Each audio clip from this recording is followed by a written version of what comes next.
Welcome to Audible Interlude, a G.I. Joe podcast. I'm your host, Dave West, codename Phantom Troublemaker. And I am your co-host, Noel Wood, code name Crapshoot. And I'm your Cobra intern that likes to go swimming with bow-legged women, codename Legion Cub. Oh man, I might have just changed one of my answers for sound off, but we'll get to that. All right, we got some folks here in the chat. Everybody, good point. Mandalorian Jedi, don't forget to feed the machine with an algorithmic engagement comment. Yes, everyone, please comment, get involved in the chat. And speaking of sound off, if you participated on Instagram, if you're following Audible Interlude Podcast and you left a comment on our sound off, you can also comment here too. If you missed sound off today, hit us up in the chat. Let us know what you want us to talk about. We'll interact. We'll see what's going on with you guys. So everybody say hi and put in those algorithmic comment things. All right. We got a lot to cover this time around. Whoops, I zipped past my intro. Let me get back up here on my notes. Follow us on Instagram at Audible Interlude Podcast, on Twitter at G.I. Joe Audible. The Needless Things YouTube channel is where you are right now. Lots of reviews last week, not G.I. Joe related, but I did review the new McFarlane Toys DC Multiverse, the Batwing, the Batmobile, the Batcycle, and two different Batman figures, all with varying degrees of satisfaction. So go check that out if you're interested in that stuff. Thank you to the commenter that pointed out the little button behind the cockpit opens up the Batwing. I somehow missed that. I miss things sometimes. It happens. And that's why the commenters are here, to help us out, to give us a hand. The Joe Fest hats are here. This is the final production version of the Joe Fest No Sleep Till Augusta tour hat. I thought about, my plan had been to put these up for pre-order, where you were able to pre-order your Joe Fest tour shirts. I think I'm just bringing them and you can buy them at Joe Fest. I'm not going to bother doing pre-orders for these. We have 10. They are very limited. So first come, first serve. Come to whatever the first thing we end up doing is at Joe Fest. Last word I've got is the schedule will be finalized on the 15th of May, less than a month before Joe Fest begins, which actually Joe Fest begins 1 day and 1 month from today. We will be there providing programming of some kind. We're not sure what yet, but we've got a lot of things prepared that we may or may not execute. So we'll see what happens. But that is our by Slickalicious. Everybody check out Shop Slickalicious on Instagram. He's got a ton of awesome designs, lots of great art. We are very, very fortunate that he's working with us to create cool stuff like this. But yeah, only available at Joe Fest. We will never be offering that design or that hat again. And you can also right now go to the pinned links in the Instagram account, Audible Interlude Podcast, and get yourself a No Sleep Till Augusta shirt. Now, this is available until Joe Fest. You can just order it and we'll ship it to you, and you'll have your very own Audible Interlude No Sleep Till Augusta shirt. All right. Schedule-wise, the audio version of this episode will be available this Friday, wherever you get your podcasts. Our next live stream is going to be on May the 22nd, where hopefully we will be able to confirm our Joe Fest schedule. And then our next audio episode, where we do our segments or focus on a specific topic or whatever, will be available next Friday, wherever you get your podcasts. June the 19th, we will have on our live stream, that's a Sunday rather than a Monday, our esteemed guest will be none other than Hooded Cobra Commander 788. We will be celebrating, talking about Cobra Convergence. Noel, why don't you tell us a little bit about Cobra Convergence? Cobra Convergence, of course, the brainchild of Hooded Cobra Commander 788 and several other collaborators. They've been doing it for several years. Started off with just a small group and has been expanding. And now we're up to more than a month's worth of content. We're going to be doubling up on some days, but for an entire month, there will be G.I. Joe content that will all be related by one little thread, some sort of thread, and we're looking forward to participating for our second year in a row as a member of the Cobra Convergence elite this year. You know, something just tickled the back of my brain. And surely there's no way. Oh man, I can't find the schedule. Kristian, while I'm trying to find something here, why don't you talk about your impressions of the Lieutenant Falcon that you finally received? Oh my gosh, yeah. So my Falcon finally arrived in the mail. Man, the funny thing is, in waiting for him, I have a list of YouTube and Instagram videos all showing how to customize him in order to make him a better figure. Because with that face, I just want him running around screaming, "Where's Dick Tracy?" But my biggest issue actually with him is with his hands. There is one thing that drives me the most crazy with action figures is if their hands can't hold their accessories well. And granted, I know I can fix him with a boil bath, but it's like his hands are a little stretched out. So the gun just sits kind of loose in there and he cannot hold the knife at all. It just I had the same falls problem with right the out. knife. And I was like, just all around, man. It's the first figure. Granted, I've not bought all of them, but it is the first figure that I have bought where I am like, this is a swing and a miss. There's too much work involved to make it an okay figure. Between the face, the camo, the hand issue, which I couldn't get mine to hold the knife either. There are enough problems to where overall it is at the end of the day just a bad figure, and really the first one in the line, because they're like, I didn't like the Red Ninja, but it's a great figure. That's just my personal taste. It was executed like quality wise perfectly for what it is. This one is just Falcon's just substandard. Yeah, and the light at the end of this tunnel, in recent interviews, Lenny has said that they are aware of these QC issues, and while he couldn't go into detail, he just sort of said it is all being looked into. So hopefully this doesn't carry into that next wave, because I would hate to think when we start getting our rock and rolls and shipwrecks scrap irons that any of these same issues pop up with that, because that will just gut me. I'm going to be heartbroken if there's something wrong with scrap iron and I can't hold him up as the pinnacle of the figures in these lines. Right. Well, have you seen the new it was making the rounds, I think today. They shared close-ups of the 3D rendering, and there's actually more scar tissue on his face than what we could see in the original photos. Is it I think is it 2D Sculpts on Instagram? I think that's who. Maybe. I can't look it up right now because my phone is busy with the chat, which, by the way, hi everybody in the chat: Captain Speedy, Mandalorian Jedi, Kevin Riddle, Craig Dukas, look at that, jumping into the super chat. Happy AI Monday. We'll be listening while getting some work done tonight. Sir, your work is more important than anything we're doing here.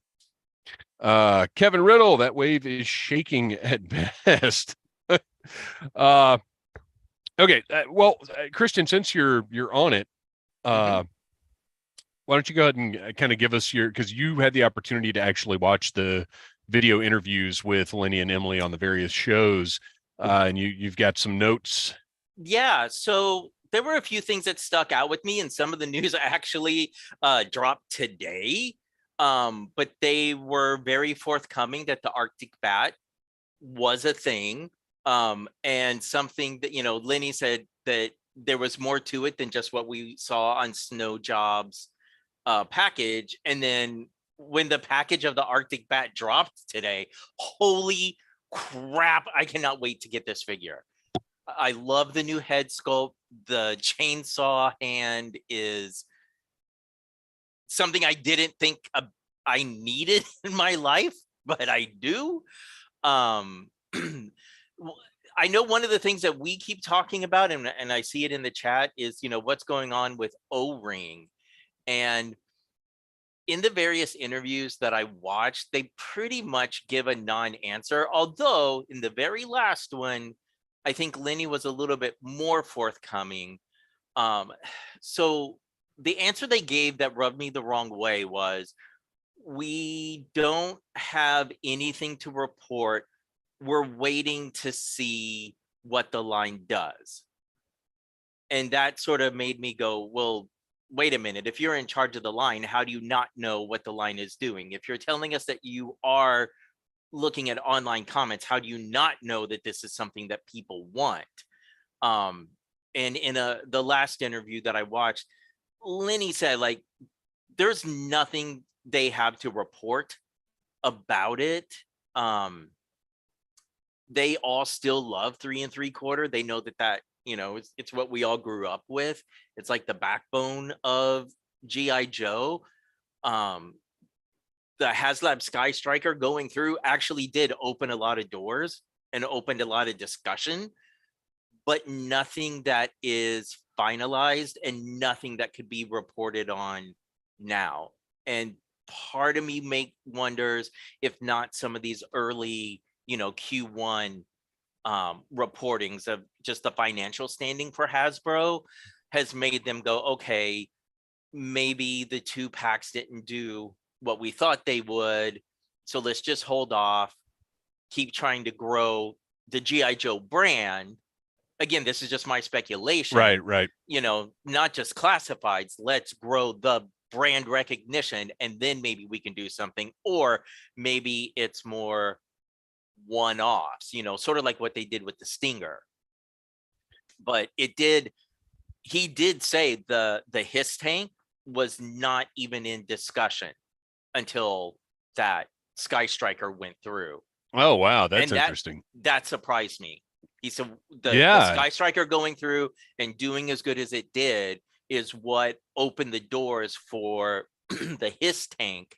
And then once the Hiss tank blew away all the other, you know, the first 24 hours of all the other HasLabs, then they were like, okay, let's start thinking about what's next. And what then they were like, the line. Let's make sure that these continue to be last to retail compared to all of our other brands. Yes. Well, and they, Emily did say they realized, you know, they obviously were still last year doing a lot of catch up with all the shipping issues from COVID. They are through that. Everything should be on track. But she also said that that's kind of why there was this gap, because they wanted to make sure everything that was supposed to have made it over had made it over, was in at least, you know, the stores, be it physical or e-retail. And then that's also why we got such a massive drop with what happened on Joe Day. So she's like, you know, we kind of gave everybody a break to let them enjoy everything, and now we're going to hit the ground running again. So, well, that's good news. I hope so. I hope sometime soon we get the official announcement of the Python Patrol Crimson Guard and Tiger Force Dusty, since people have them.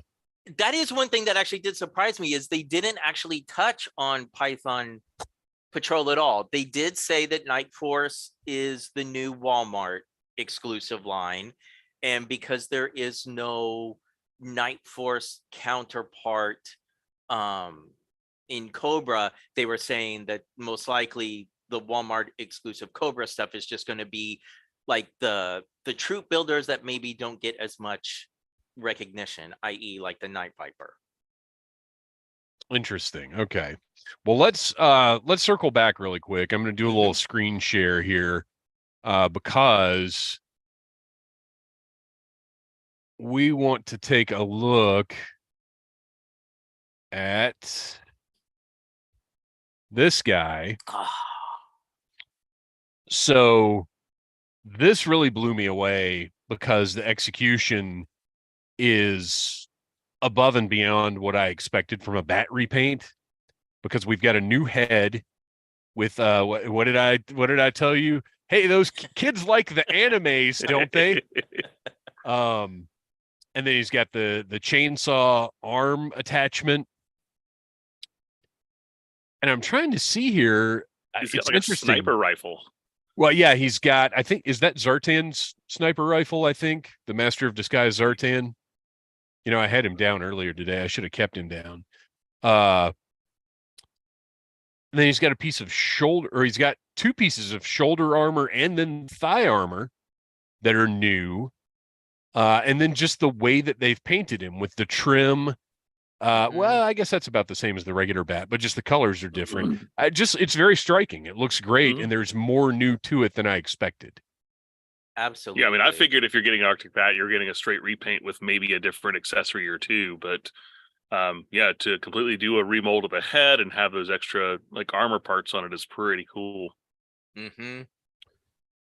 So yeah, it is looking pretty good. I'm excited about that. Who knows when it'll be announced, but we'll be staying on top of that one. The other thing they said, only because we were looking at that package. So with going back to the window packaging, they had so much fun with this last, trying to figure out how to do the figures windowless.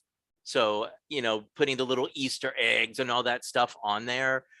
So they said, don't expect the packages to go back to what they necessarily were at the start of this line. Right. That they are looking for new ways to do the window and still maybe keep that whole Easter egg kind of aspect to it. So I'm excited.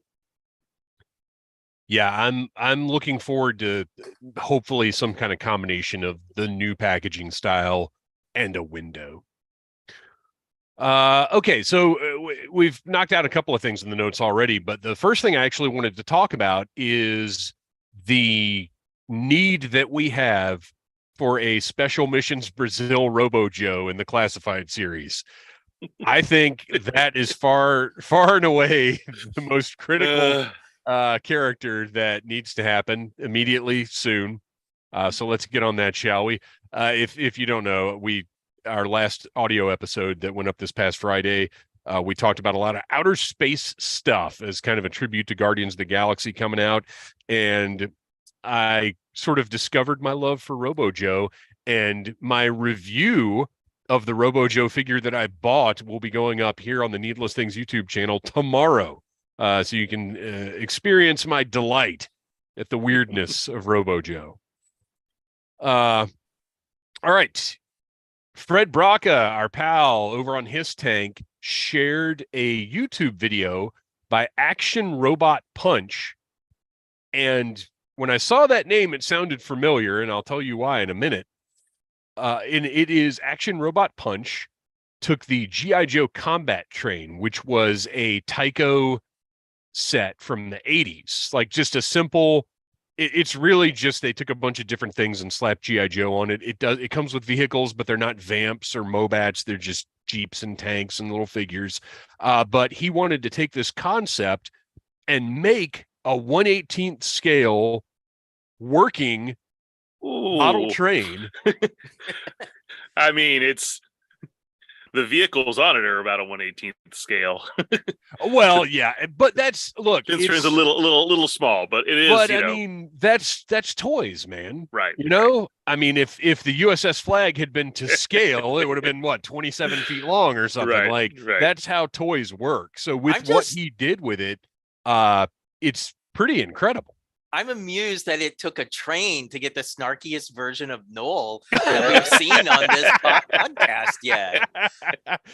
Noel has he's very specific about his trains. You should hear him talk about, oh gosh, I can't remember the name of not Astro Train. There's an actual set of trains. Raiden. Oh my God. Sure. Oh, okay. No, we'll save it for our Transformers podcast. That's right. But anyway, so yeah, this video, just look up G.I. Joe Combat Train. It'll probably be one of the first things that pops up on YouTube, or look up Action Robot Punch. What are we looking at, Noel? Oh, just trains. Trains. Trains that are the proper scale to go with the things that they're with. Actually, no, those are small for Lego Lego trains aren't are not a not No, they're not. Scale. No. And but again, that's toys. Right. So Action Robot Punch. I saw the name, it sounded familiar, and here's why.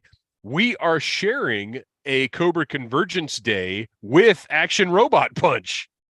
Awesome. What a crazy coincidence that is. Because like I said, when I saw that name, I knew I recognized it, and it's because it's on the Convergence schedule.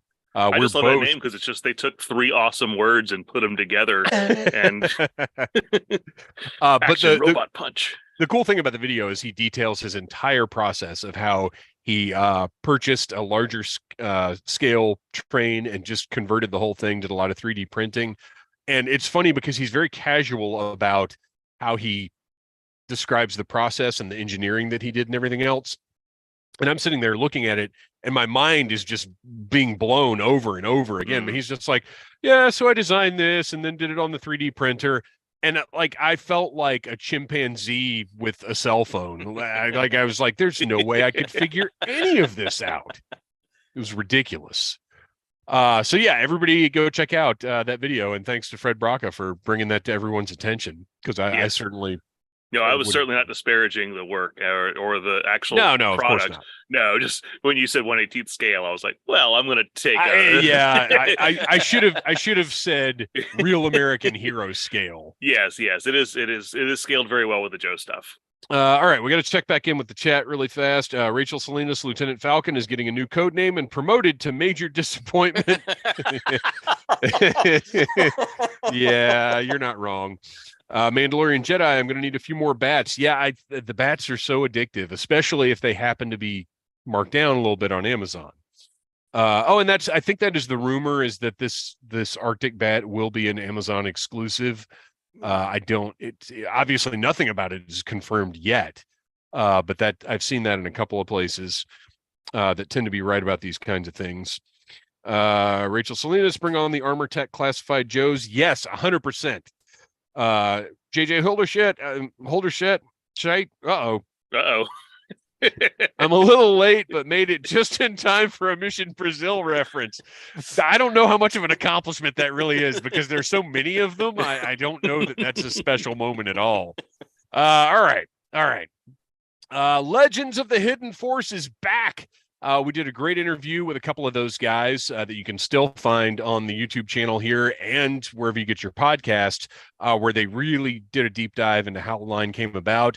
It didn't go quite like they wanted the first time around, so they voluntarily shut it down, recalibrated, and relaunched. And actually, let's take a look here. Earlier today, they were already... Let me do a little refresh.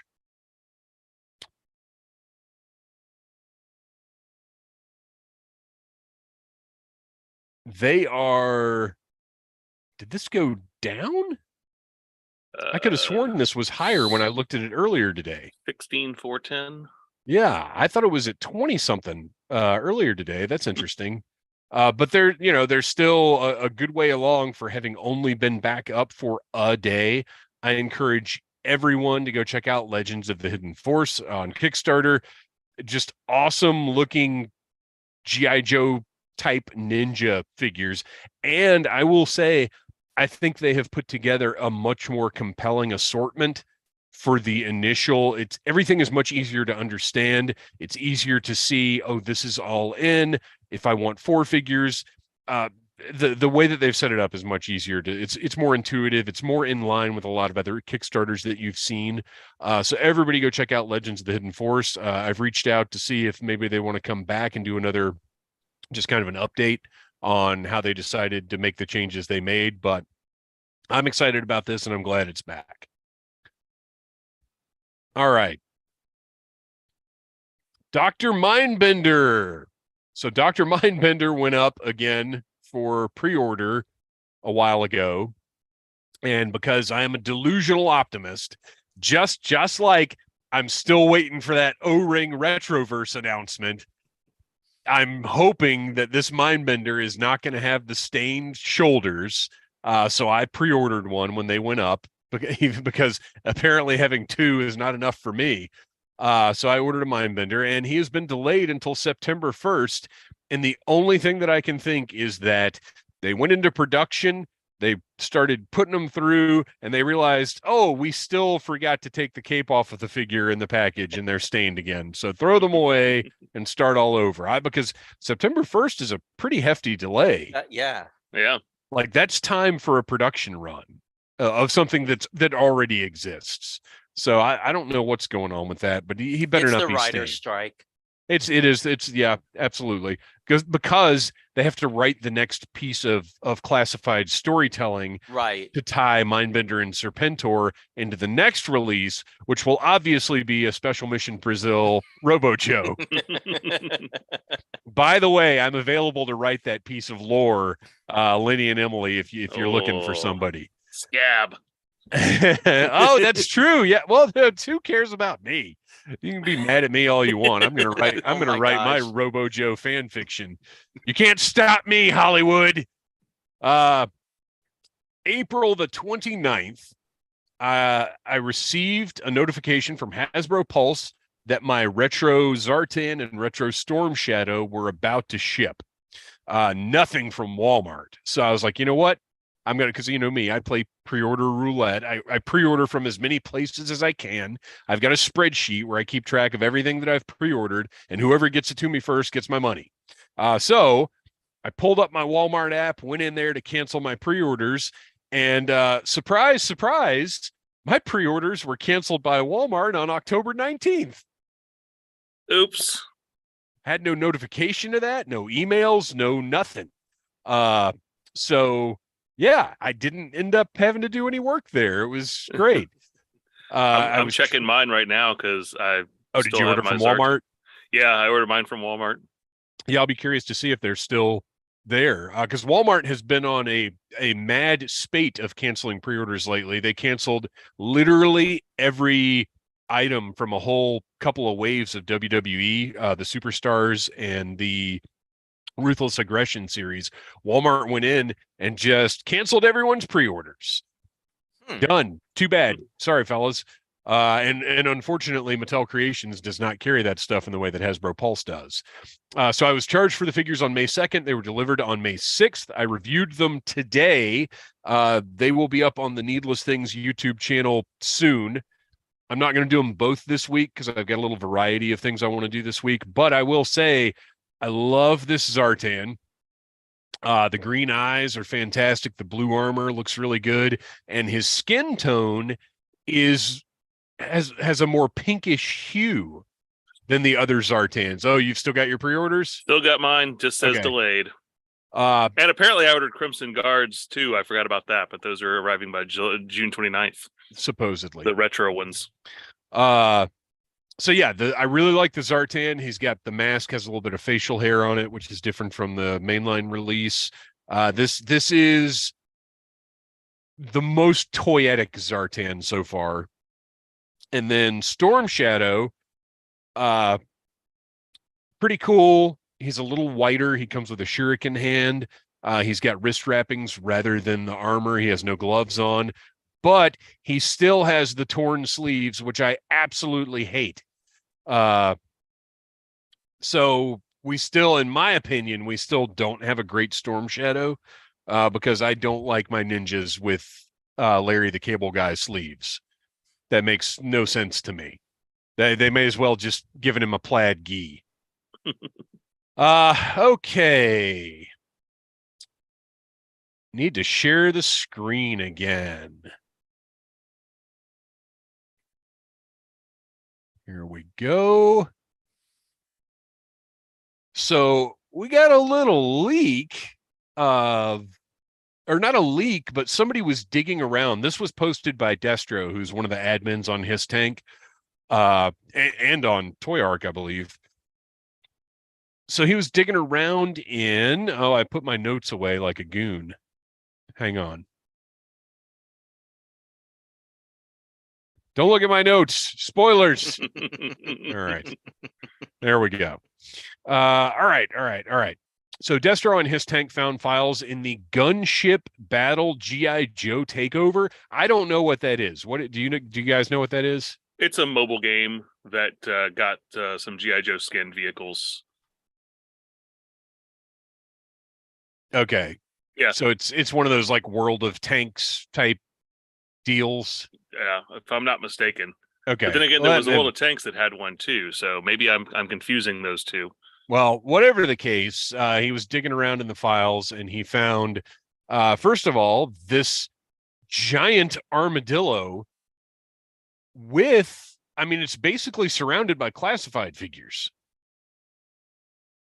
And not designs that were in Blackout, because Flint and Tiger Force Duke and the Ram were not in Operation Blackout. So it's not like they just lifted that. Like by the time this was put together, that game was pretty much dead. So this is very interesting. How do you guys feel about a big, huge armadillo? I really like this design. I realize that it kind of defeats the purpose of the armadillo being a mini tank. But when I first saw this picture, I was like, I would love to see that come to life. Yep. I dig this one quite a bit. I just it just has bulk to it that I think is really cool. The only thing that kind of stops it from being more exciting as a possible classified vehicle is it looks like you've got, a spot for the driver, maybe a couple of spots on the back for figures. But I think when you're doing something this large in this scale, like the HISS tank, you need to have that extra troop storage. And this doesn't have a lot of interactivity for that sort of thing. I feel like that's keeping in line with the original armadillo, though. Oh, sure. And I for me personally, as much as I like the idea of a Mobat in the classified line, when I saw this artwork, I was like, the thought of actually having a more squat tank, it is more appealing to me now, especially from a space perspective. Yeah, that's true. And it would make sense because of the way they've designed this, it would take up less shelf space. It looks cool. I dig it. But then we also got, well, there is what just straight up looks like a toy. But then this one is the one that I found really compelling. And again, just looks like a toy sitting there, the way that it's been rendered. How do you guys feel about this one? It But looks the like Mauler isn't. Mauler isn't a bad vehicle. It's just like I think I said when we did our instruments on it, it wasn't my tank, so I don't have any kind of emotional tie to the Mauler. I think with this one, what excites me about it is it lends itself to the idea that I had, I think a couple of months ago, I talked about this, where you would have an interchangeable turret where you could swap, you would have the base of the tank and you could swap the turret out to be the Wolverine, the Mauler, the Mobat. You could even potentially throw the bridge layer on this. But the other end of that is because of the way that design is, you don't have the two front hatches that are on the actual Mauler toy that are, again, that extra playability, the extra interaction for the figures. So I don't know. I mean, this looks really, really cool, but I don't know how thrilling it would be as a, hey, look, here's the HasLab. They would have to have a lot of bells and whistles that are not apparent from this image to get me excited about this as a HasLab. And I'm not talking about it being like motorized or anything, because I don't want any of that. Yeah, don't need that. All right. Well, speaking of HasLab, well, let's check in with the chat really quickly. Mandalorian Jedi, the writers actually just do spin for defects. Oh no. Rachel, that's an armadillo on steroids. Would love to see that in an actual toy.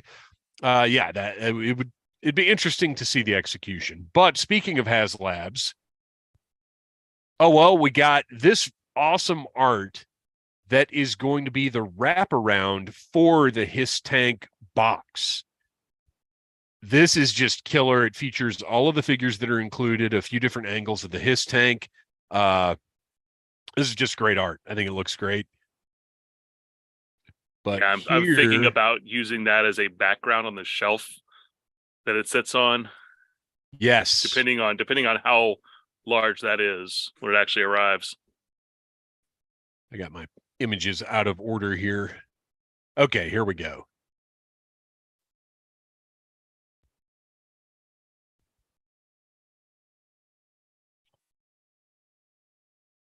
So we got a couple of missives from, well, Emily posted this, Hasbro Pulse posted this. It made its way around.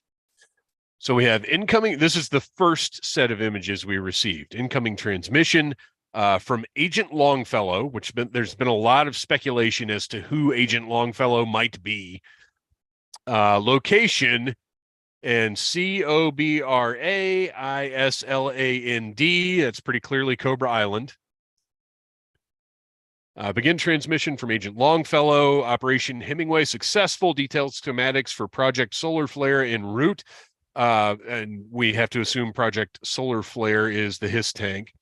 Cat's out of the bag, though. Cover blown. Now, if you notice where it says cat's out of the bag, there are some little like claw marks underneath the though.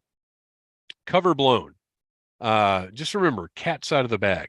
Stumbled across something else of interest, however, something big, image attached. Recommendation, ramp up operation several X's sooner than we thought. More intel to come in transmission. Now, if you guys agree with me on this, I'm pretty sure this is a tease for the next HasLab. Mm-hmm. I think it's making it pretty clear it's going to be a G.I. Joe vehicle, which we've said all along, it kind of has to be. You have to have something to oppose the Hiss Tank. And then we got the image of the Hiss Tank, which is a little bit different from what we've seen before because we have the red lights on the front, we have the red missiles, but the canopy does not have the red detailing. I don't know if that's just because the image was stylized or what the deal is, but just interesting to note. So that is our first set of images. And then we got, oh my gosh, seriously? All right. Sorry, guys, I didn't organize these as well as I normally do. Okay, our next set of images, incoming transmission, Operation Hemingway Field Report, once again from Agent Longfellow. Excerpted transcript. I'm not going to read this whole thing, but it's Destro and Cobra Commander going back and forth talking about the Hiss. Actually, this was the first one, wasn't it? No, this was the second one that got this dropped. is the second one. Okay. Because so what's very interesting about this is, unfortunately for our mole rats, so we now know that the mole rats are Cobra troop builders of some kind. The dark energon crystals have proven unstable. So are the mole rats going to be some kind of, I mean, if what does dark energon do? You guys probably know that better than I do. no, actually, I think is that a thing? I think they explored that on Transformers Prime, if I'm not mistaken. Oh, it's what turned them into zombies, right? Yeah. Yeah, because it was they stunt cast The Rock as Cliffjumper, and he discovered the Dark Energon project and then ended up being zombified. I actually watched the first few of those. So does that mean the mole rats are going to end up being like zombie vipers or something? Yeah. Wow. Okay. that would be cool. But it is fascinating that is a direct Transformers reference in official G.I. Joe classified stuff. Retroverse. Nothing else super interesting in here other than the full complement ready for deployment in the fall, which is the date we had. Although the fall goes all the way till December 21st. Yeah. I think. So, we'll see. And maybe we'll have his tanks under our Christmas trees, maybe not. And then the final one, Agent Longfellow's summary, you'd be surprised how far a frozen fudgy bar can get you on Cobra Island. Love the frozen fudgy bar reference. We have, of course, referenced them many, many times here on the show ourselves. I bribed my way onto a patrol that got me close enough to record part of the conversation between Cobra Commander and Destro. We're definitely going to need something powerful to combat this new threat. I'm not saying it's easy to bribe me, but I am saying I have gained 20 pounds. So you're this time you're the Darn Cobra, it! the Cobra intern. I can't control my ice Cobra cream. intern whose belly's full of frozen frozen fudgy bars. So given this information, which is precious little to be honest, but we'll start with Kristian.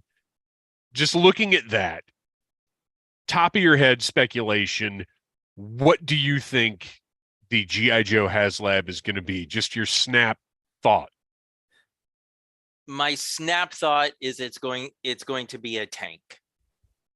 I don't know if it's the Mobat or the Mauler, but it's going to be a tank.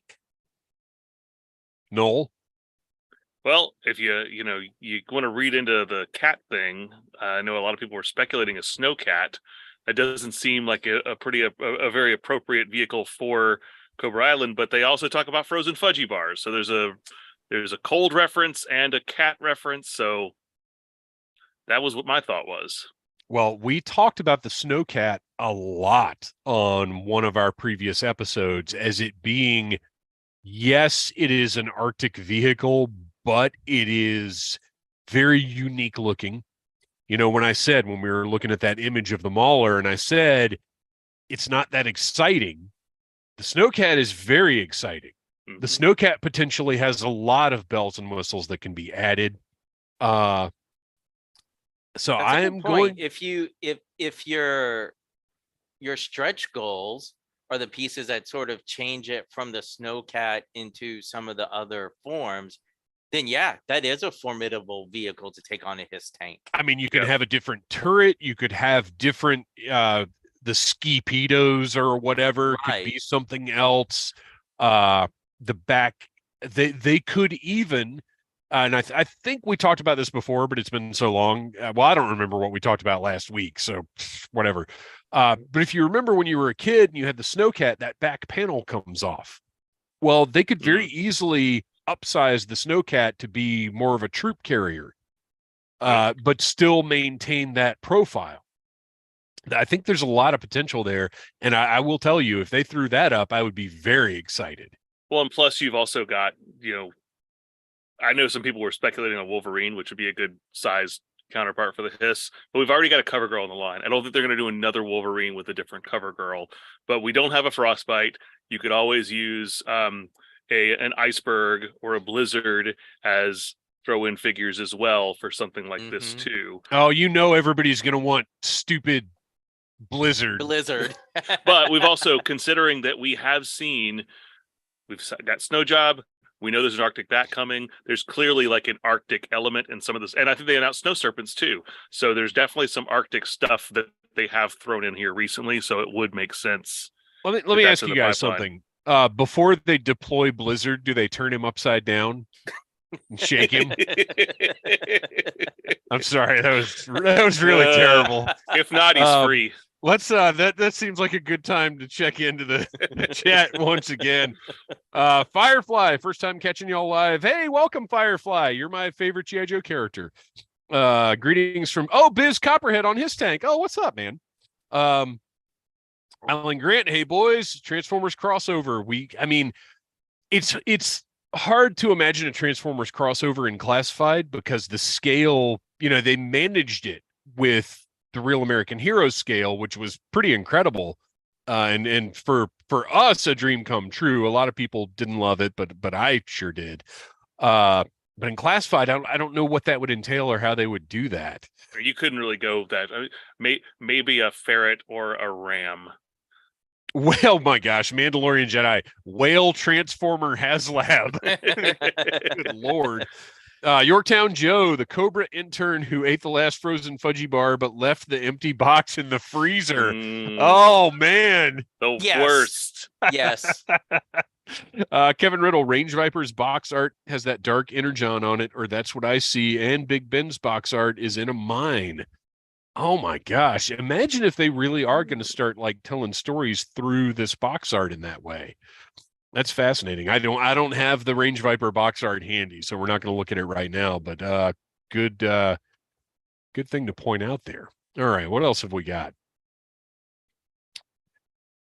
Okay, so we started to do this last week before our special guest, Word Burglar, by the way. If you have not watched or listened to that episode, the video version is available right here on the Needless Things YouTube channel. The audio version is available wherever you get your podcasts. We had a very, very special Instruments of Destruction where Word Burglar brought on the Tomahawk. It was an awesome episode. We had a great time. More guests planned for the future, but not super often because I don't want it to turn into something we do all the time. But I am currently working on our next guest. Well, we already know Hooded Cobra Commander is going to be on June 19th. But beyond that, so we started this, and I think we're going to, let's see, what time is it? Yeah, we got time. Each of us is going to plan the next wave of Super 7 Ultimates, which, by the way, my wave 2 is going to be here tomorrow. I am very excited about that. Yeah, I was surprised that I got a notification that I had something coming. I completely forgot that I ordered a Lady J. Oh, that's right. As a gift for my your wife. lady. Yeah. Right. Because she does the Lady J cosplay. She does. Well, cool. So you'll be getting yours as well. Yep. Mine was originally coming on the 10th, which is my birthday, which would have been a great birthday surprise, but I'll be happy to get it a day early because I'll be at work all day on the 10th. So it's not like I'm going to get to look at them. So everybody can count on reviews of Ultimates Wave 2 next week on the Needless Things YouTube channel. All right. So next wave of Ultimates, including one special item, a vehicle, a prop, or a large item, and one exclusive repaint. Kristian, do you want to start us off on this one? Okay, so am I listing everything? Yeah, go ahead and just lay it all out there. Okay, so my 4 figures in the wave, obviously Shipwreck, because they haven't released him yet. Yeah. My other Joe in the wave is going to be Lightfoot, because I would love to see what Super 7 would do with all those accessories and his little robot companion. Well, and he was in the Deke cartoon, right? So then switching over to the Cobras, because of what they have done with the Silverhawks line, which has been amazing, I want to see Super 7 do Raptor justice, because we know besides just the hard plastic wings, they would also give him soft goods, and all the soft goods that they've done in the Thundercats line have been way better than anything the mass retailers have done with soft goods. My other Cobra in that line would be Overkill version 1. I don't need the talking backpack, but I think that Super 7 would still include that. So I just want to see what they would do with basically, the robot, the opening chest with the gun inside. I think they would knock that completely out of the park. So you're taking it way outside of the Sunbow stuff. You're expanding beyond, kind of like their Transformers line is doing. Yep. I'd be interested to see all of that. And then for my exclusive repaint, I thought, gee, what figure have they released that needs a repaint? Lady J. So paint. Come on now. Paint her yellow and give me my Lady Canary. Oh, that's good. Yeah, that's very Super 7 too. Yep. Yeah. Okay. Yep.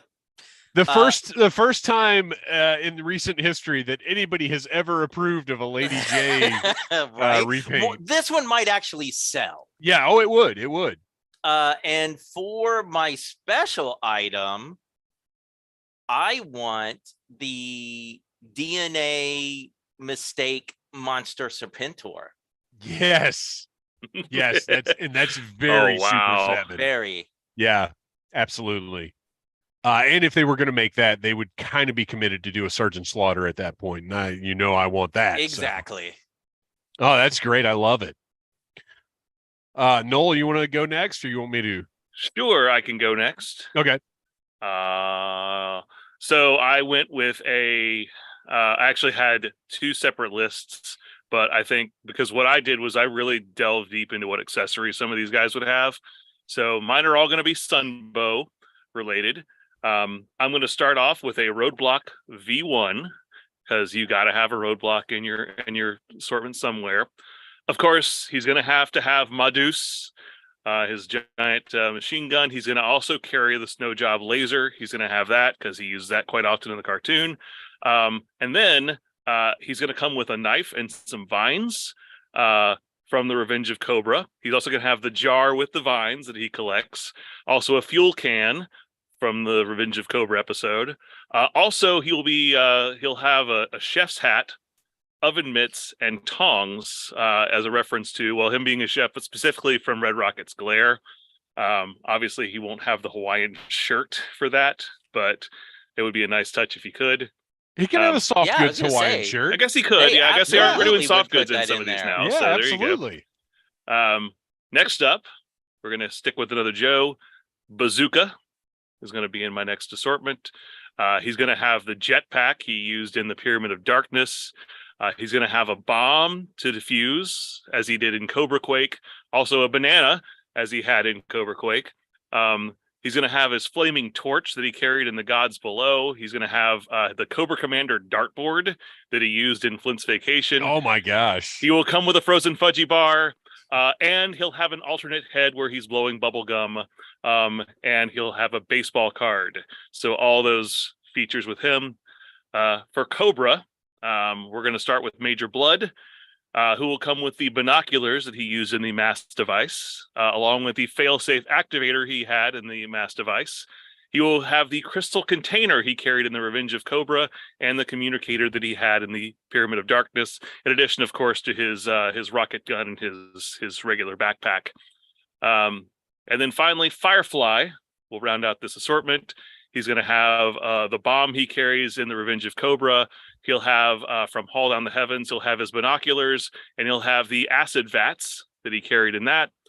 He'll have the remote control he used in Cobra's Candidate, the flamethrower from Money to Burn, the Jackal's Bane plant from Ode to Cobra, and the shrink/grow ray in an episode that we covered here. The Cobra Claws are coming to town. So all those accessories, in addition to his usual Firefly submachine gun and phone and all the other stuff that you'd expect him to have, his backpack. For the repaint, I actually went with a very similar thing that you did. I was going to repaint Scarlet as Quarrel. Yes. So we were thinking along the same lines there. For my special item, the makeshift helicopter that they assemble in the Revenge of Cobra, and Robot will have his fuel can, so he'll be ready to fuel that thing up. Excellent. All right, so I'm going to start with Noel. You and I had one in common, and that was Firefly. And I didn't have all of the accessories that you did, but I did have from Cobra Claws is Coming to Town, the Shrink Grow Ray, but also a miniature Rattler. Ah, yes. To complement Gung Ho's miniature Wolverine. Mm-hmm. Okay. So next up on the Joe side, Mutton Junkyard. Huge presence in the early cartoons. I really want to see those Sunbow versions. I want, animals are always good. So I think they'd be a great choice. They're toyetic and exciting to look at. And then my next Cobra, I want a Televiper because they, again, huge presence in the cartoons, but they would have interchangeable shields or goggle visors with different messages on them. and then the microwave gun and the various accessories from the cartoon. But again, I think that's, it's a figure that we kind of look at, and amongst the original Real American Hero stuff, it's like, he's not one of the most exciting troop builder types. But I think a Sunbow version done in the Super 7 Ultimate style would be a great looking figure. Next up on the Joe side, Wild Bill. Yeah. We need a Sunbow Wild Bill. He was, again, huge in the first cartoons and looks very, very different from the action figure version. So I definitely want to see a Wild Bill. And then for my repaint, I went with a Comic Deco Stalker, where he would have the brighter, more contrasty camouflage, the red collar. I just think that would be a cool look, and it would be different enough, kind of like the comic bat that they did. Like, it's different enough, recognizable as, something cool. And then finally, for the large item, I kind of cheated, but I think this would be a really cool set. It would be San Diego Comic-Con exclusive, and it would be Mutt and Flint as Cobras with Junkyard, but they would include alternate Cobra heads so you could troop build them if you wanted to. So you want to get two sets because you've got Mutt and Flint, which, by the way, the heads already exist because Flint is coming out, and Mutt I just announced because that's my job. But then the alternate Cobra heads, again, already exist with the Cobra figure. So this is a very cost-effective but cool release. I think the only tooling would be that the Cobras would have short sleeves. Other than that, I think most of these parts already exist, so it'd be easy to mix and match. So there it is. Super 7, Brian Flynn, we did your work for you. You don't even have to pay us. Just come on the show. That's all we want. Just give us a free, just the free set of toys, whichever one. Well, yeah, that too. Too. All right. Well, it is time now for, I think, everybody's favorite segment of the show. Well, but first we got to go back to the chat. Kevin Riddle, happy early birthday, Dave. Thank you very much. I appreciate it. I don't appreciate the birthday because I'm definitely dying in front of your eyes, but that's fine. Jericho Savage, DC series was horrendous, or Deke series was horrendous. We're discovering things about the Deke series. If you listen to the audio only episodes, we've revisited, or for me, visited. I've never watched most of them because of exactly what you just said. Mandalorian Jedi, hush it down over there, Sergeant Savage. They can't all be winners, okay? Oh boy. All right. Well, it is time now for Sound Off, where if you were following Audible Interlude Podcast on Instagram, every day that we're going to do a live stream, I put up a post, and I think I put it up a little too early today, but that's okay. It's all learning. Everything's learning and growing and evolving. But Sound Off is where the listeners give us topics to talk about, and the first one that we have is from XR Borges X. We are in dire need of the new G.I. Joe comic plan going forward. I not only want more Hemiverse, but new creators and directions. So, yeah, we've talked a lot about the potential for new G.I. Joe comic books. We have no word yet. It's actually kind of weird that it's May and nobody's said anything. Do you guys have any information or any thoughts about what might be going on? I think San Diego Comic-Con at this point, because that's what, July typically? Or maybe we'll find out something during Yojo June. Mm-hmm. They have made comics announcements before. Yeah, that's true. Yojo June in the past has encompassed more than just the toys. They've actually done the collaborative stuff with some of the other Joe media, which, by the way, they should honestly be doing a lot more of all the time. I don't understand how you have a message for a brand and you're not including everything that is branded with that brand. But, we don't know how these things work. We're just simple podcasters and YouTubers. I say let Larry Hama keep making G.I. Joe comics as long as he wants to.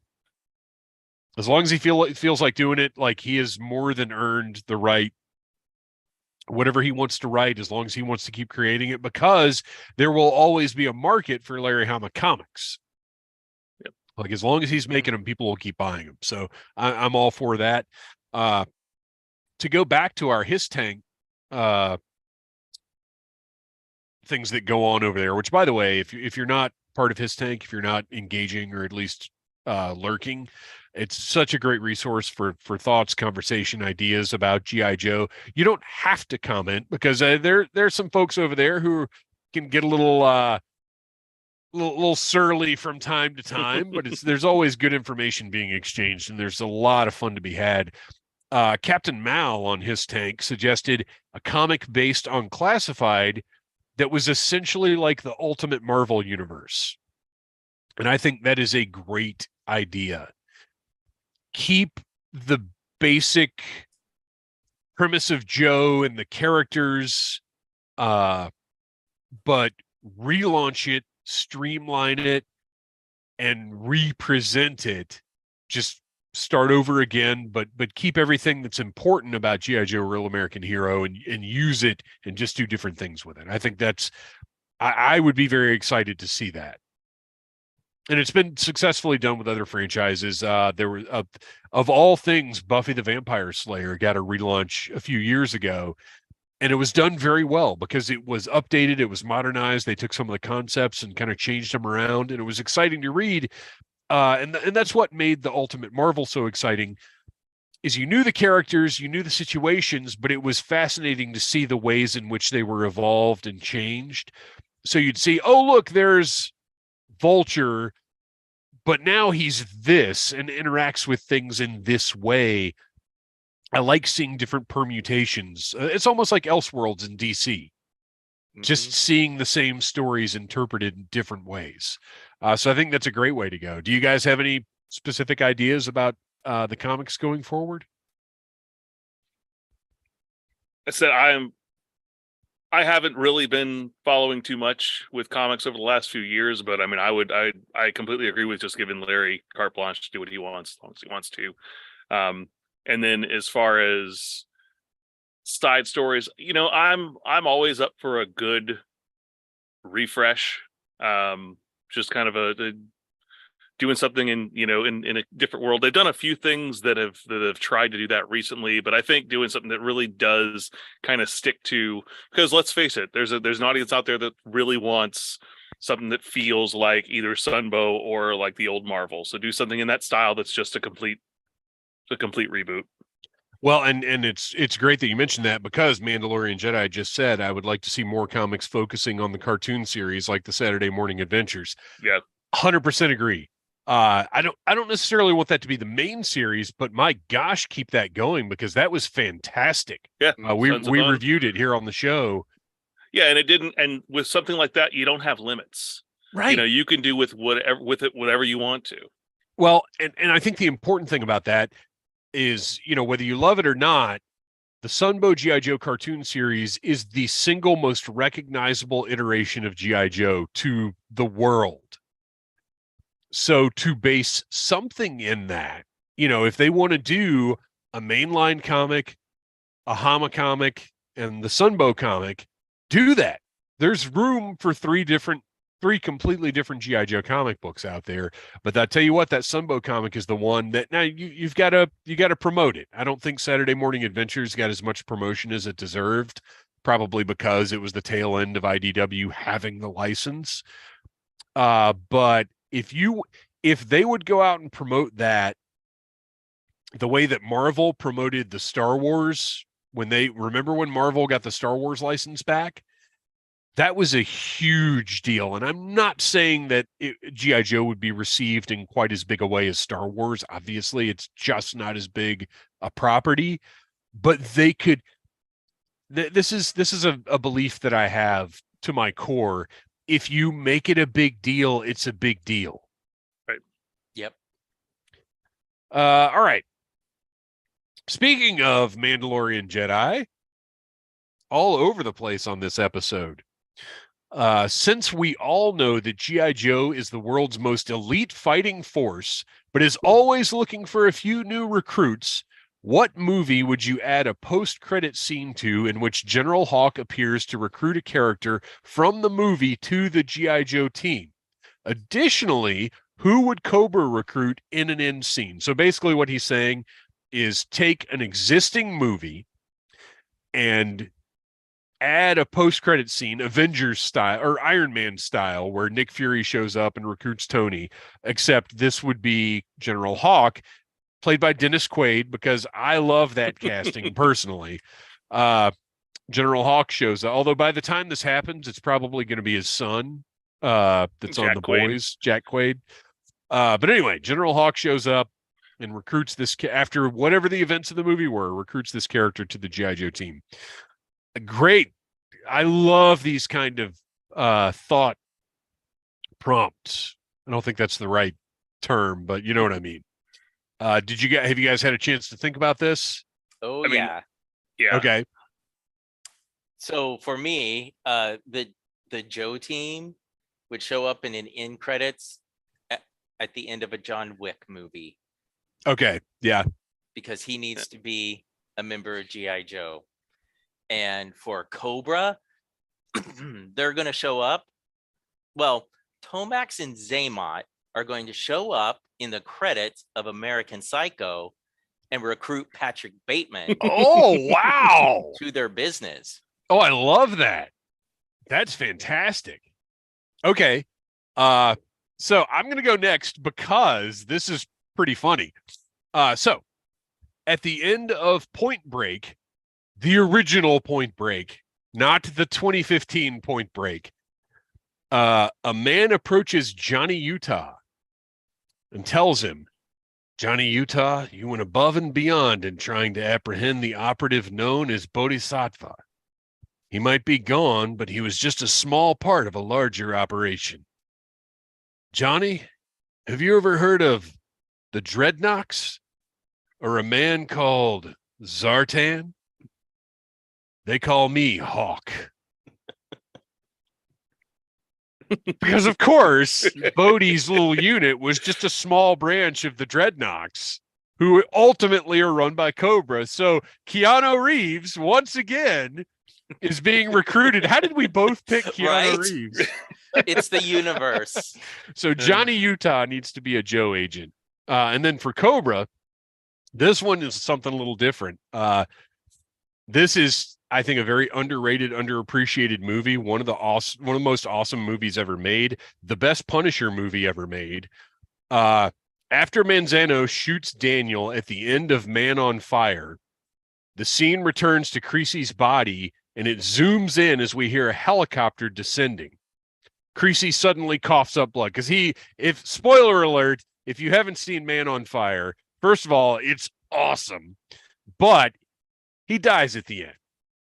But in my version, he suddenly goes and coughs a little blood up or whatever.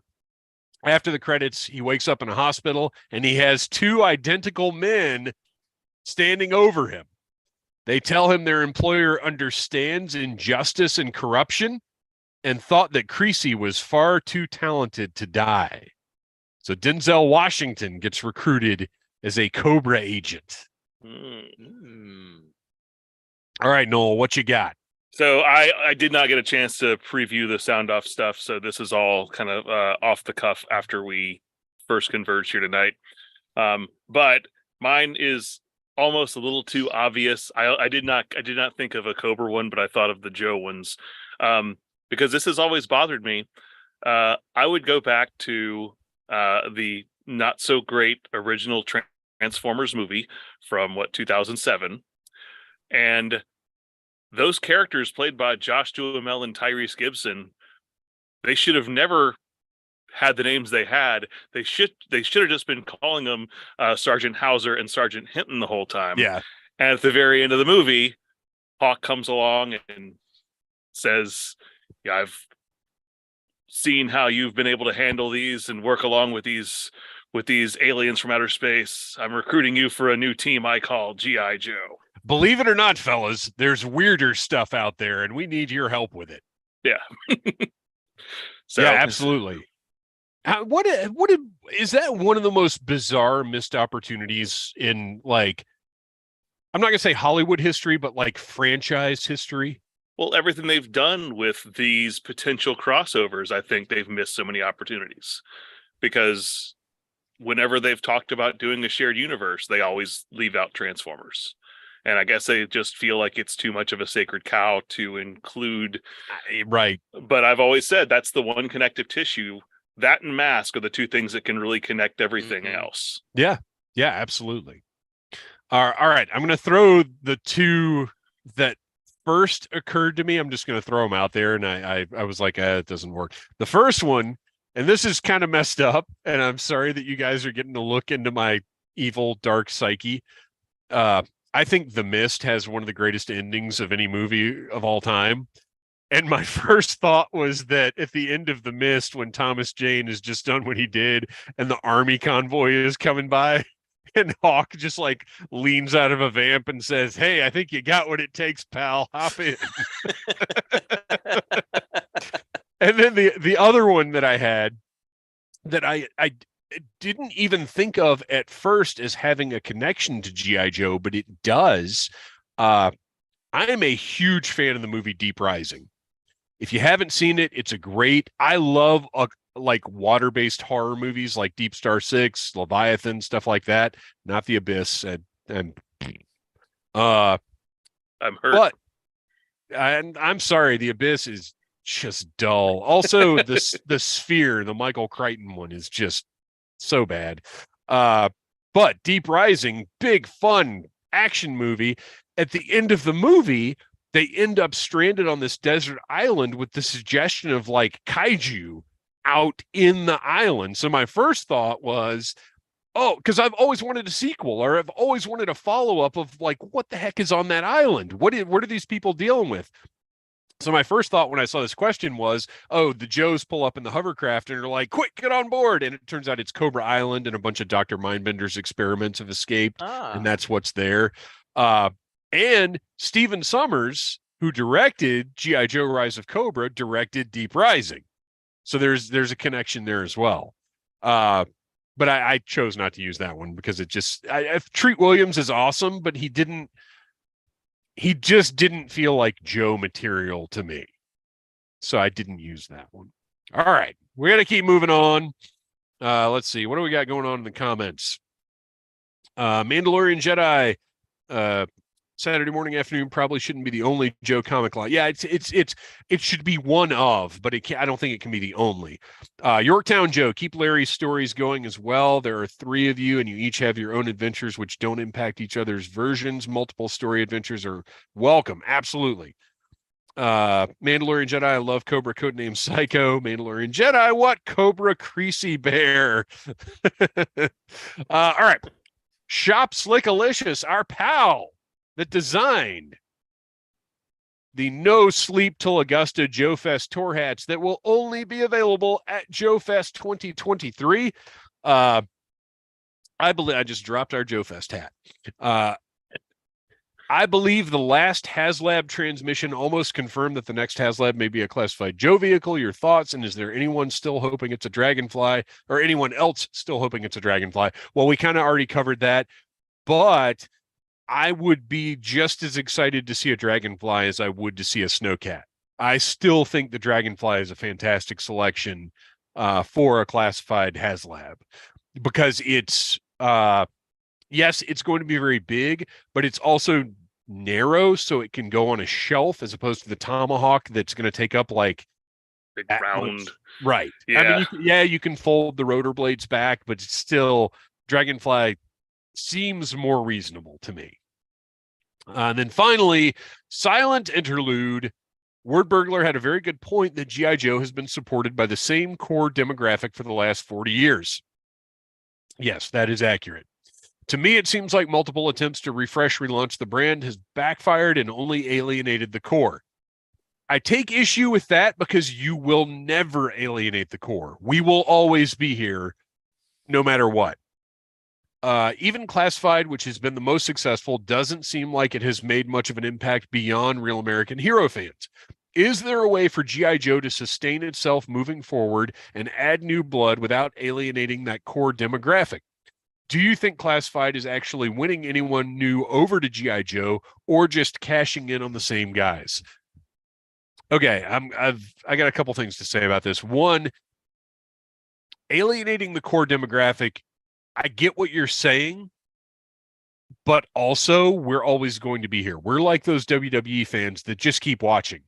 Even when it's terrible, we just keep watching because we hope that it will someday not be terrible again. And G.I. Joe, we've been here through Sergeant Savage. We've been here through Extreme. We've been here through, which I enjoyed Fowler versus Venom. I enjoyed the live action movies. Like, you can't turn me off of G.I. Joe. And honestly, if you're angering the core fans, well, they're still talking about it. So it's in a weird way, you're never going to lose the core fans. And I'll tell you this right now. If you didn't go see Snake Eyes Origins or G.I. Joe Origins Snake Eyes, then you're not really a big G.I. Joe fan. Because if you're a big G.I. Joe fan, you want to see everything.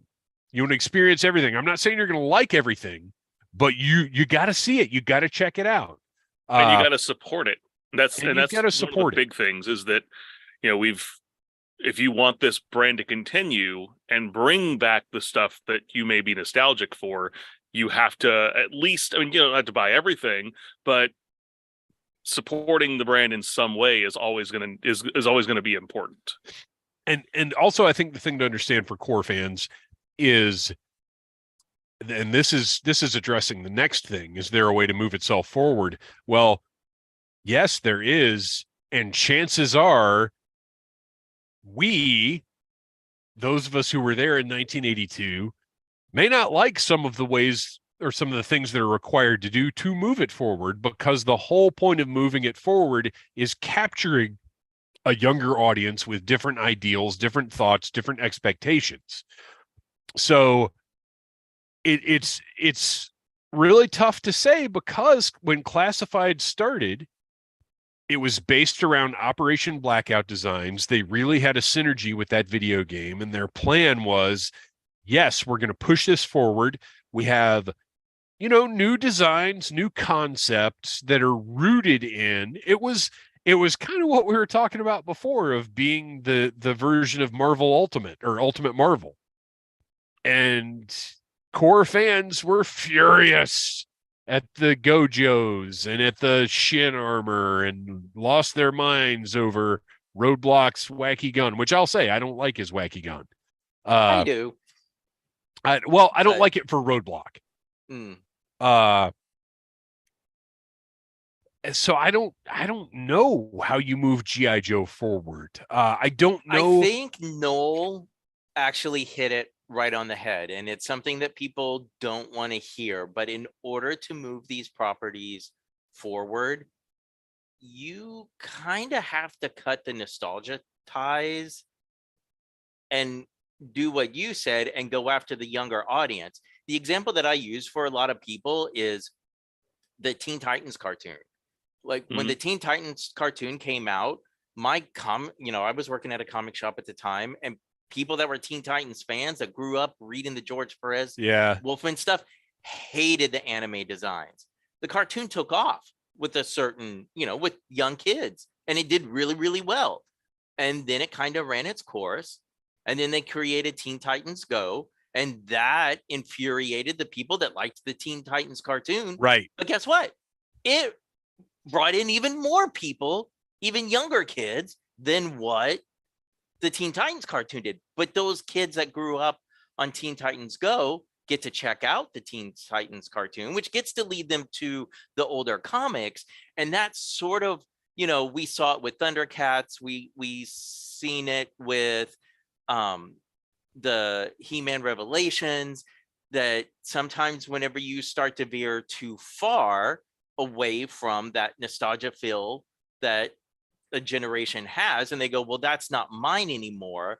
And that's true, because they're trying to make something for somebody else, and you can hopefully still find stuff in there that you connect with, that means something to you, and you can enjoy it instead. Like I said, cut that nostalgia tie, because the stuff you grew up loving is still there, and find what you like in this new version. Let me ask you guys and the listeners and everybody that's in the chat. Let me ask you if you had a decision to make, because here's what it comes down to. Do you truly want your favorite franchise to grow and flourish and continue on and to be embraced by future generations? Or do you want it to just keep catering to you until it dies? Because you cannot have both. Right. So, would you be willing for Hasbro to do whatever they think they needed to do with Classified to capture younger people, which, by the way, I'm of the opinion that it's a toy line isn't capturing younger people anyway, because kids don't play with toys. No, and I think that if you are going to do a toy line to capture younger people, that's not the price point or the level of articulation. I mean, you can do smaller toys, you can do simpler toys that have a much more manageable price point for the parent who's buying their kids toys that they know are going to probably be, tossed away in 6 months to 2 years, or that kid's going to be able to spend his allowance on. So if you do have a kid that does want toys, they're not buying Classified. So that was one of the other things that Lenny said earlier that amused me, when they asked him about, what would be your thoughts about doing an adult collector line of G.I. Joe? And my he's initial like, what do you think? gut was like, well, what is Classified? Right. I mean, yeah, they're not 12-inch figures, but this is not what you're buying little Timmy, who's in second grade. Well, go look at your local Walmart or wherever, and look at what Transformers toys are on the shelf at any given time. There's 4 or 5 different lines that are out there, and some of them are designed for people like us who grew up with it. But there's also simple like super deformed figures and little simple transformations. The ones that just came out for Rise of the Beast that are out there right now. They're I have no interest in those toys, but I know that I'm not the audience for them. Right. So you need to be able to have stuff like that's out there too, but you're also not going to just sell G.I. Joe to a whole new brand of kids from toys on the shelf. You've got to have some media out there to sell it to them. So there needs to be like a G.I. Joe Go cartoon. Right. With little super deformed figures, or like the new 4-inch line that Marvel has launched, or whatever. That and that's the other thing that kind of gets to me, is when people get mad about the bargain price Joe figures, or they got mad about the more simplistic movie figures. Guys, we need that stuff, and we need kids to want it, because that is what keeps the brand alive. When that stuff is popular, there's enough of a budget to keep the brand going. Yeah. So we want as many cheap, junky G.I. Joe toys as they can make and as will sell, because that keeps it's not just about like, does Bazooka look like he's supposed to look? It's not just about that. It's about, does the brand have enough awareness to keep pulling enough money in to make Hasbro want to maintain it? And the Classified or any future O-rings or whatever else are just honestly a side effect to that level of brand awareness. So give me a silly G.I. Joe kids cartoon where, Scarlet is like Starfire on Teen Titans Go, or whatever it may be. I don't know. It doesn't even necessarily have to be silly per se. Well, no, but you absolutely, in this day and age, we joke about it with the 80s, how the cartoons were made to sell the toys, yada yada yada. But especially in today's audience, if you do not have some form of media, be it a successful video game IP or a hit cartoon, you're not going to be selling those toys at the same volume that you did when we were kids. And having said all that, I'm not saying that should be the only G.I. Joe media. There's still room for a more mature, whether they wanted to continue Renegades or do a whole new thing or whatever. Because if, Masters of the Universe had Revelations and that kids CGI cartoon going on at the same time. Transformers has a new cartoon every week that's completely different from whatever the last one is. Like there's space for different things for different people. But I am saying we need something to engage that important money market, because the little kids are not buying classified figures. And look, G.I. Joe has tried, and we have seen some of the products they put out, like the Valor versus Venom cartoons and those sorts of things, and they weren't good. But that is more in the vein of what you're going to need to do to sell these toys to kids than, Renegades to a certain extent, I think probably has kind of a cross-generational appeal to it, but you probably want something that's even sillier than that if you really want to hook in kids. So Mandalorian Jedi, I hate to keep coming back to the cartoon series. Well, no, it makes sense to, though, because like we said, it is the single most recognizable piece of the G.I. Joe franchise. But I think the toys need a show, and the show is iconic. Additionally, my kids still really enjoy the cartoon, and a refreshed series would be great. And yeah, why not continue the Sunbow series? Because the tone, I think, would play very well right now. I'm changing my mind. I don't hate to keep coming back to the cartoon. Kevin Riddle, I'm hoping the new video game will bring in a younger generation. It's sounding like a cool game. Someone had an interview with a guy working on it, and he seemed to have a knowledge base on G.I. Joe. We'll have to look into that a little bit more. I haven't seen a ton about that, but we'll follow up on that for sure. All right. Well, that is the last sound off that we had. And I will say, do you think Classified is actually winning anyone new over, or just cashing in on the same guys? I think it's 100% just cashing in on the same guys. I don't think there may be a few Marvel Legends collectors that pick up some troop builders here and there, but I really think it's just us. Yeah, and I think that you might get, again, a Marvel collector or something like that. It's like, oh yeah, I remember this character, but they, they're not a hardcore G.I. Joe fan, but they may have had a passing fancy for it at some point, and they might pick it up for that reason. But again, you're not even capturing a lot of those people, because we still haven't gotten like the iconic versions of some of those most popular characters yet. We don't have a Cobra Commander or a Duke or a Scarlet that look like what people want. So that triggers that same thing that the Super 7 reaction figures triggers. Yeah. I mean, it's good to have new designs and some updates, but you also need to kind of throw some stuff in there if you want to throw those bones. And I think the retro figures at Walmart are good for that, but clearly they're not moving as well as we hoped they would. They didn't kick it off with the greatest cast of characters. I think Destro was a great call. Yeah, Baroness is a good one. That Baroness, they could have short packed Baroness and Lady J and given us more gung ho in Destro. Yeah. All right. Well, it is time for our last segment here live. Have you guys got some Joe and Tell before we go? I can do it. I'll go ahead and go real quick, because I was working on this earlier today. So this is my G.I. Joe file card scrapbook, I guess. I went to Hobby Lobby and I bought this big giant book and a bunch of pages to go in it. I stuck it. It has this pretty cool, I don't know how well I'm going to be able to show this to you guys because it's giant, but it's got this little insert piece right here. So I just stuck one of the catalogs in the front.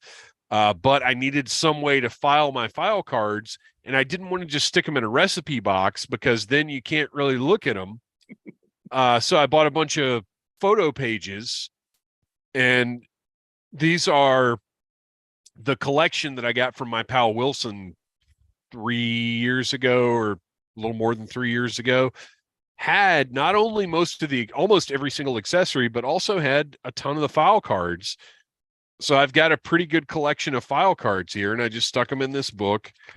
But then when I actually sat down, because originally I just took all of the paper goods from that collection and just threw them in a little tote. I didn't look at them. I didn't get into them at all until today. So these have been just in a tote for 3 years, and I didn't realize how few of the file cards are actually cut out. This person kept full card backs, for some reason, 2 Storm Shadows are in here, but they kept full card backs like from 1984 on. So I've got the whole card back for tons, That and is these are not in awesome. order. Oh, it's crazy. Tons of these Joes, and then in the back here, I just used the other pages to put the little manuals and different things in, the catalogs, and then I've got a ton of instruction sheets as well and blueprints. The only thing about this Hobby Lobby book is the rings and the binder don't click together super tight, so the pages get caught on them. It's really annoying. But yeah, this in the back, I've got a lot of the instruction sheets and stuff in there. So I just wanted to organize these in a way where I could flip through and sort of look at everything and enjoy them and not just have them in a box. So, and if you know Hobby Lobby, they have sales all the time. Like they rotate their sales around the different sections of the store. And I just see, look at this. This stupid page just came off. Oh no! Oh my gosh, it's all falling apart. I don't know that I recommend the Hobby Lobby binder because those rings, where the rings go together, they really don't line up very well. You saw 2 pages just fell out. But anyway, maybe buy a higher quality binder, but it's a good way to keep your file cards organized. Who's next? While I pick up my file cards. Go ahead, Noel. Let me go ahead next because I'm going to underwhelm you all because my Joe and Tell today was actually one that I was going to use a few weeks ago, but when we didn't do one, I do have a little recipe box that I recently acquired on Amazon. Look at your sad little box of cards. I know. So these have been in little plastic bins that I've had since I was a kid, and I just wanted to have something a little nicer. So I did recently acquire these on Amazon. I do like that box though. Yeah, it's a nice little box. I got a white one. My initial plan was to do a white one for Joe's and the black one for Cobra's, but I wound up just doing all my file cards in one. But the other one, the black one, is what I'm using currently for my blueprints. Oh, nice. And I did get the little headers. So I've got these alphabetized A through XYZ here at the end. But yeah, I've got all, because I collected these when I was a kid, all my instructions / blueprint sets. And they all kind of fold up to about the same size. So hey, my ammo dump is the first one on my list here. And then I've got my Awe Striker and everything else. So wow. Yeah, I mean, just this is not quite as nice as having a big binder. But I can easily kind of store these on a shelf with the rest of my stuff and pull them out and view them whenever I want to now. So so my underwhelming Joe and Tell. With the instructions though and the blueprints, the problem with those is folded out. They are all different sizes, and some of them are too big to go in there. There's not really a good way to display those. Well, these are Vaults brand, and they sell them on Amazon, and I think they were like $15-16 a piece, and these actually fit them very, very well. This is just about perfect for your blueprints folded up into into this size. So cool. All right, Kristian, what you got? Well, I wanted to show you guys my O face, or rather my O-ring face, I mean, because with all the discussions we've had over the last few episodes about the Televipers and then getting the Valor versus Venom Televiper, I got a serious case of FOMO, and I have my first ever complete G1 Televiper. Nice. So, yep. And it's funny because I said he's not the most exciting of the Cobra troops, but he's very toyetic. Very. And like I said, a Super 7 version would be great.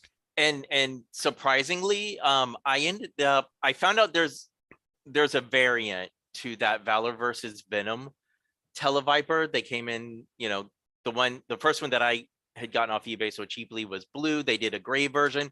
So I ended up getting one of them off of eBay for like $5 complete.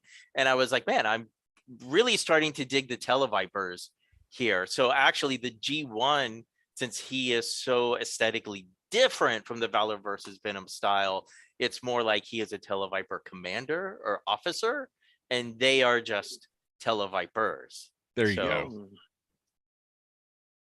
I've been picking up those loose whenever I find them lately, because I need more Televipers just to sit in my Terradrome. But one thing that was very, very disappointing I found out was that these are all pegged in there pretty well. My Terradrome's right here to my left. But the little seats on the Terradrome, because of the little saddlebags on the side of the they don't sit in there very well. Yeah. So I'm considering converting them all to Techno Vipers now, because I found a few of those loose lately. Good luck with that. Loose Techno Vipers. I haven't had too much problem finding those. Well, if you just actually want the figure. Oh, that's it. And for this, I just want them in the figures. I have, I like collecting complete figures, but if I'm just setting them in a base like that, they don't need their accessories. In fact, they're a hindrance. Yeah. Yeah, the only thing I randomly buy loose when I find it is Cobra La Royal Guards, because you guys know how I am. I got a bunch of those loose, but complete with the antenna and everything, they're going to be really expensive. Yeah. I don't need I like to have the gun or the Scythe axe thing, but I don't need both. All right, well, that is all the time we've got for this week. Thank you, everybody in the chat, for joining us. We have had a blast talking about G.I. Joe. Our music is by Andy Samford of electricminnowmusic.com. You can follow us on Instagram at Audible Interlude Podcast and on Twitter at G.I. Joe Audible. This is the Needless Things YouTube channel, where you can find toy reviews all the time. Noel, why don't you tell us a little bit about The Finest? The Finest is International G.I. Joe Costuming Club, and we are helping to raise money for a great organization called Canines for Warriors. If you see us at a show, we will be at Joe Fest coming up here soon. So if you're going to be at Joe Fest, check out the Finest booth, throw a few bucks our way. And if you ever thought about dressing up like your favorite G.I. Joe character, we can help you out with that. So check us out on Facebook, The Finest Recruitment Center, or thefinestcc.com. Kristian, why don't you tell us about where we can find your... I totally forgot about this. Kristian, where can we find that wonderful toy photography that you do? Oh, yes, Colonel Clink. You can find my toy photography on Instagram and Flickr.com under the name Legion Cub. I got this on AliExpress for $8 shipped. And it's so amazing. Look at that. It's pretty good, right? Yeah. That is absolutely G1. Kristian and Noel, thank you so much for sitting down and talking about something we all love so much. And as always, yo, Joe. Cobra.